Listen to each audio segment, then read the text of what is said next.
देखिए, कांग्रेस पार्टी को हड़बड़ाहट है। कांग्रेस पार्टी को यह लग रहा है कि किसी तरह का कोई इल्जाम लगाए, लेकिन भारत की जनता उनकी बातों को कोई नोटिस नहीं ले रही है। भारत की जनता समझती है जिस तरह से देश का विकास हुआ और देश का मान सम्मान पूरे दुनिया में बढ़ा है, वो भारत की जनता समझती है। इन लोगों को अभी समझने में थोड़ा टाइम लगेगा, लेकिन इस चुनाव के बाद वो भी समझ जाएंगे। फिर से अमित शाह ने आज अंडमान द्वीप का नाम सुभाष चंद्र बोस के नाम पर रखने के बाद उन्होंने कहा है कि हाँ, नेताजी के साथ अन्याय हुआ था। ठीक कहा है, और इस कार्य के लिए अमित शाह जी को जितनी भी बधाई दी जाए वह कम है। और लंबे समय के बाद, आज़ादी के बाद, सुभाष चंद्र बोस जी को सम्मान मिला है और अंडमान निकोबार का नाम बदलकर सुभाष बोस के नाम पर किया गया। यह बहुत उच्च कोटि का विचार है उनका, और वो जो देश में सम्मान दिया है वो बधाई के पात्र हैं और भारत की तमाम जनता की तरफ से उनको बधाई देते हैं। सीबीआई, ईडी, आईटी, एनसीबी जैसी जांच एजेंसियों का दुरुपयोग हो रहा है। गैर भाजपा शासित राज्यों को अस्थिर करने की कोशिश कर रहा है। महाराष्ट्र की सरकार अपना 5 साल का कार्यकाल पूरा करेगी और फिर से सत्ता में आएगी, यह बात एनसीपी चीफ शरद पवार ने कहा है। देखिए, उनको तो पुराना एक्सपीरियंस है, वो तो कई पार्टियों के साथ मिली भगत से सरकार चलाए हैं। भारतीय जनता पार्टी की सरकार में किसी तरह के जो संवैधानिक एजेंसी हैं, चाहे ईडी हो, सीबीआई हो, वो किसी का दुरुपयोग का कोई सवाल नहीं है। सबकी स्वतंत्रता है और अपने तरह से काम करते हैं।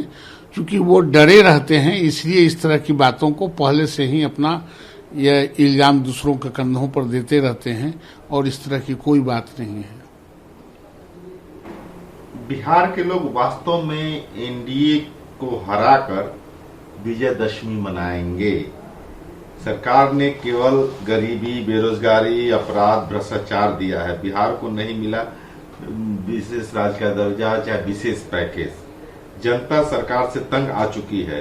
दोनों सीटों पर उपचुनाव राजद के उम्मीदवार जीतेंगे। तेजस्वी यादव ने आज दिल्ली से पटना, उनको पुराना रिकॉर्ड याद कर लेना चाहिए अपने माता और पिताजी का, कि अपराध का ग्राफ क्या था।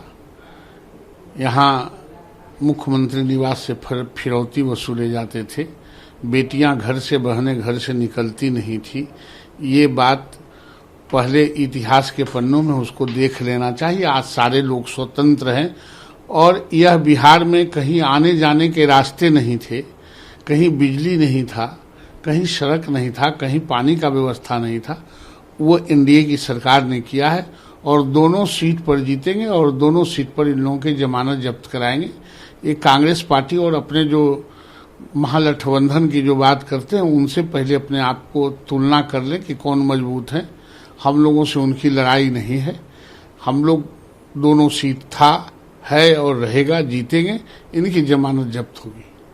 कांग्रेसियों पर निशाना बनाया है।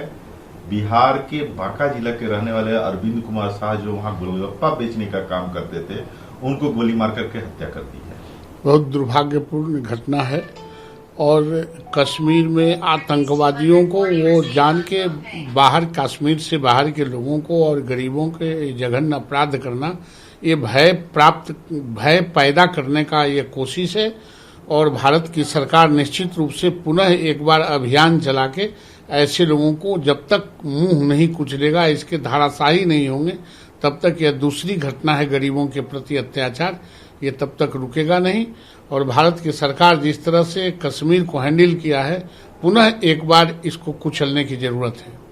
तेज प्रताप ने एक पत्र जारी किया है छात्र जनशक्ति परिषद के बैनर तले। उन्होंने कहा है कि कुशेश्वर स्थान उपचुनाव में वे कांग्रेस के उम्मीदवार के लिए चुनाव प्रचार करेंगे। वहीं तारापुर से राजद के पक्ष में वोट मांगेंगे। देखिए, इन लोगों का कोई पूंजी पगहा है नहीं, चाहे वो तेज प्रताप हो या तेजस्वी हो। इनका ट्रैक रिकॉर्ड इतना गंदा है और ये तारापुर में किसका प्रचार करेंगे, कुशेश्वर स्थान में किसका प्रचार करेंगे, इससे कोई फर्क पड़ने वाला है? जब ये सारे उम्मीदवारों की जमानत जब्त होने वाला है, एनडीए का वो सीट है, एनडीए जीतेगा, तो ये क्या करेंगे प्रचार करके? इसलिए ये कोई किसी के पक्ष में प्रचार करे, वहां एनडीए का सीट है, एनडीए जीतेगा, सारे लोगों की जमानत जब्त होंगे, और ऐसे हल्के लोगों का बहुत नोटिस भारतीय जनता पार्टी और एनडीए नहीं लेती है।